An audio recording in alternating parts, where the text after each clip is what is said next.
Last video saw us sail 330 nautical miles with what turned out to be a broken ankle. We made landfall in Sint Maarten for rest, repairs and adventures. I put my sister through her paces. Now I've got bit. And then I fell to the floor. We enjoy island life with faces that some of you might find familiar. We helped one of them with a very stuck prop, and there's much more. We are currently going through, I think it's Simpson Bridge. It's one of the bridges in St Maarten. It's open only 2 times a day, 8:30 and 5 o'clock. So we've opted, sadly, to go for the 8:30 one. We're completely not ready.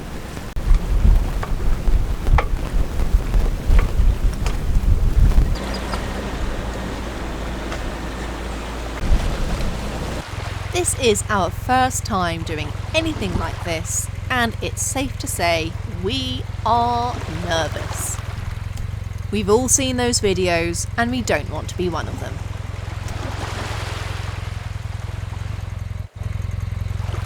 Smashed it.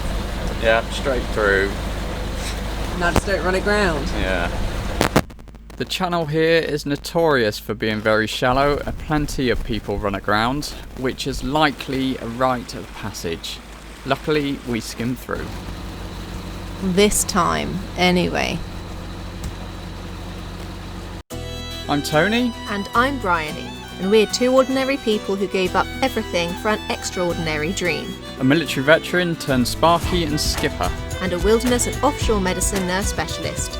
Together, we bought an old steel sailboat to sail around the world, from the highest highs to the lowest lows, and facing whatever challenges lie over that next horizon. We are living a big off-grid adventure on a small budget, fueled by determination and our love for a path less travelled. And together, we're cut above sailing. Welcome aboard. This afternoon, me and Navidad are going to go for a little stroll around Sint Maarten.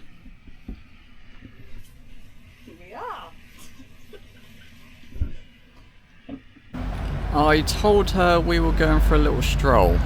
I had no idea where or how long we will be, but the hills in the distance look good.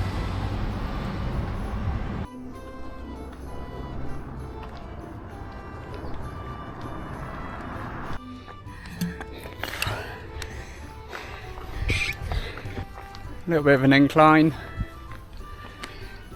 A little bit.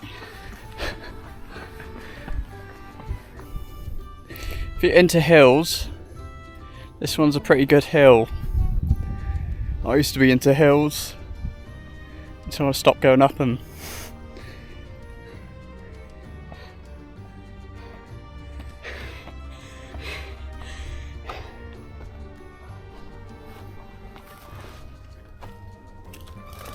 There's a few rogue spiders across the track. Oh, they're only small. I don't know what they have here. What's their poisonous? Well, I don't know. They're just over the track.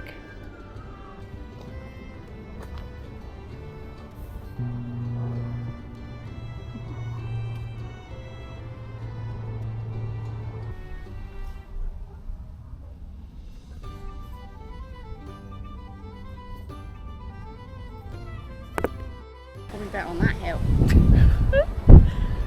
Can't really see much. There's a lot of foliage in the way.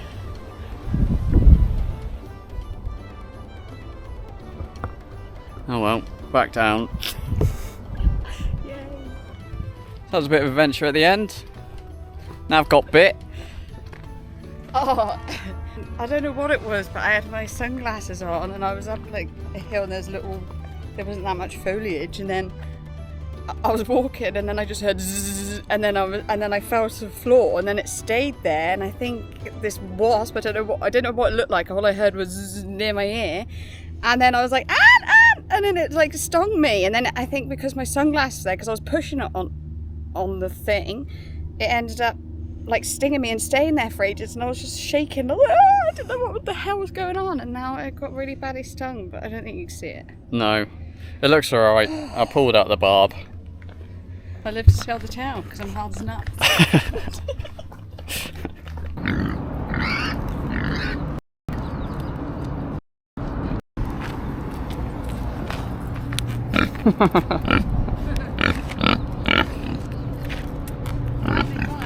Yeah, probably.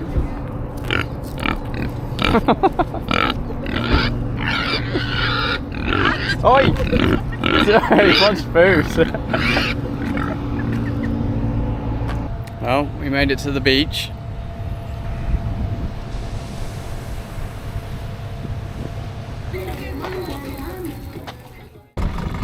We finished. That was 5 hours. Quite tired. Navida's tired. Bruised up.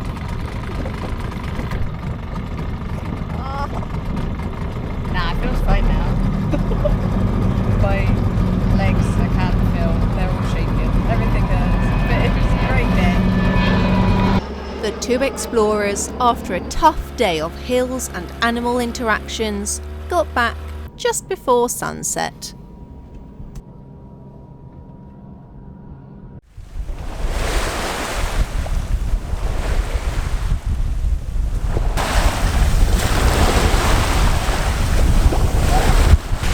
Morning. Hello. I'm currently going to Grand Cass. Had to get the 8:30 bridge. So Bryony's pretty sleepy. I was dead to the world when he woke me up, and I've struggled ever since. It's not a new place to explore that excites us the most this time. It's time with friends. Something that we've been missing throughout our boatyard stay and the season so far. It's also really cool to be able to introduce Navi to fellow cruisers and this way of life. Don't want to make it too big.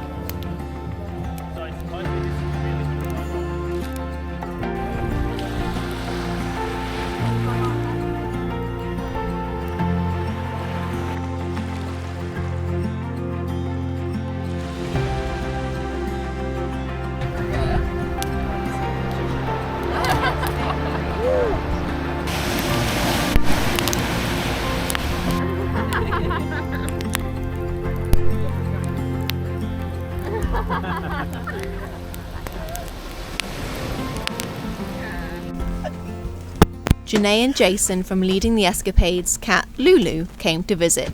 She did not like us.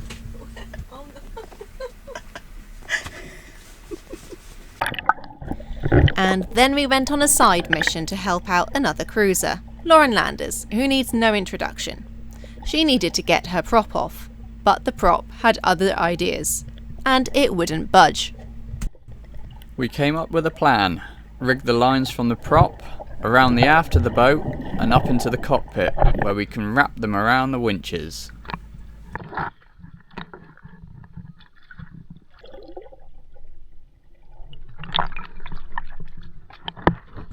And from there I was going to winch the lines, so I winched and I winched. And Lauren, beneath the hull, she hammered and she hammered. But it didn't work, so I tried other voiceovers are hard, okay? Anyway, that didn't work either. Plans A, B and C had failed. Time for plan D. I tried with all my might, just like what I'm doing with these voiceovers, but sometimes you've got to accept defeat. Yeah.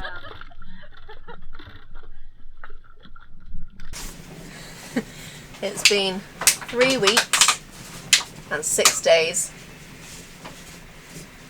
since I broke my ankle. So 2 weeks and 1 day left until I get to go to X-rayed. I was looking at the moment, the swelling's gone down, it's still a bit discoloured, especially under there. I'm just going to put my bandage back on, and my skin's really dry. I think that's just because the bandage is absorbing the moisture. If feet isn't your thing, this isn't the right scene. If feet are your thing, it probably still isn't because my foot is so gross. Usually you start from underneath to wrap the bandage, but it's got an annoying bit which rolls in the boot, so I have to hook it up a little bit longer. Fire up around. And you go from outside to in. So you hook it just under your toes there. And then another one. And then the next turn anchors it around the heel. Then you've got your gapparoonie, technical term. So you go back down and cover that. And from there, you take kind of halfway up each turn and cover from half. This is a nice compression bandage. It's lasted well. I have taken care of it. So you go back to your half again. It's never going to be perfect. There we go. And your halves.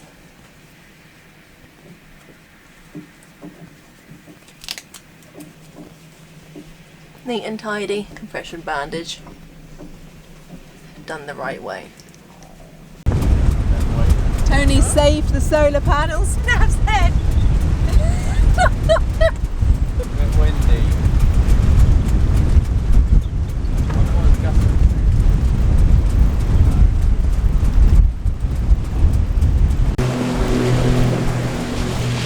Gusty? It was a bit gusty, wasn't it? Yes. It still is gusty. Still is. What we got? Only 21 now. We didn't get the big one, which I think was probably closer to 30. Probably. We finally received our bolt. We completely failed to film this bit, but when we splashed back down into the water in Trinidad to leave, a bolt broke in our engine. We were too tired and too sick to really even pick up the camera. But yeah, it broke. Especially from Beat Marine, because I couldn't find any other place online that did the bronze phosphor bolt for the engine. So yeah, I had to go to Beat Marine, and it cost an arm and a leg, but we finally got it. A huge box for a tiny bolt.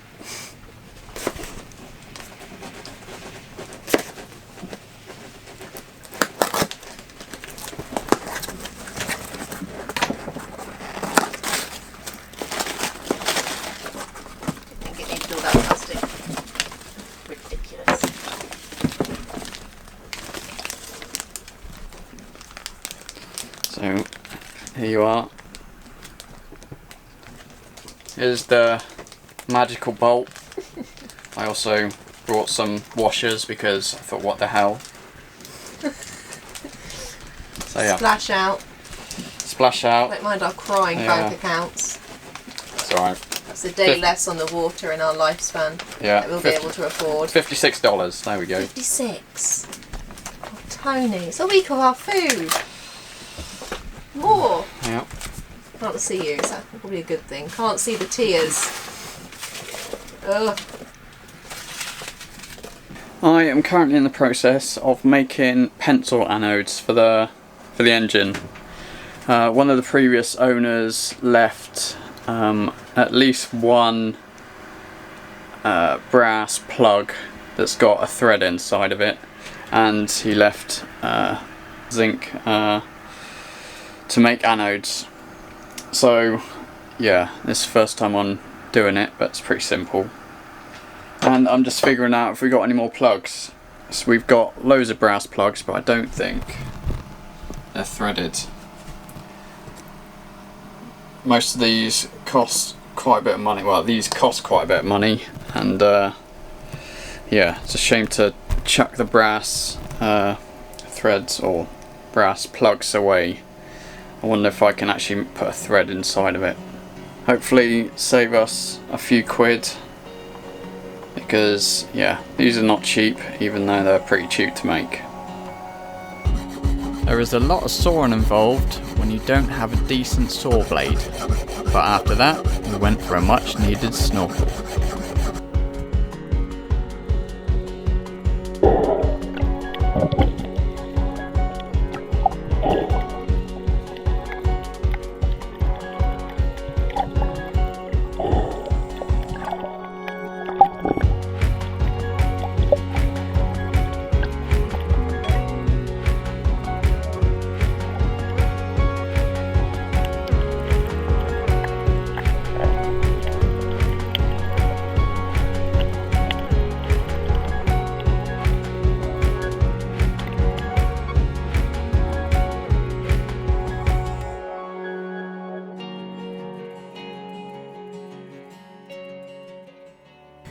next video sees some boat projects and upgrades, but it's not all plain sailing. Tony is bedridden with a virus he picked up at a hospital appointment of mine. And then, well, it's been a long time coming. But we've run aground, now we're not moving. It's a jam-packed episode before we head off for pastures new. This is the zip line.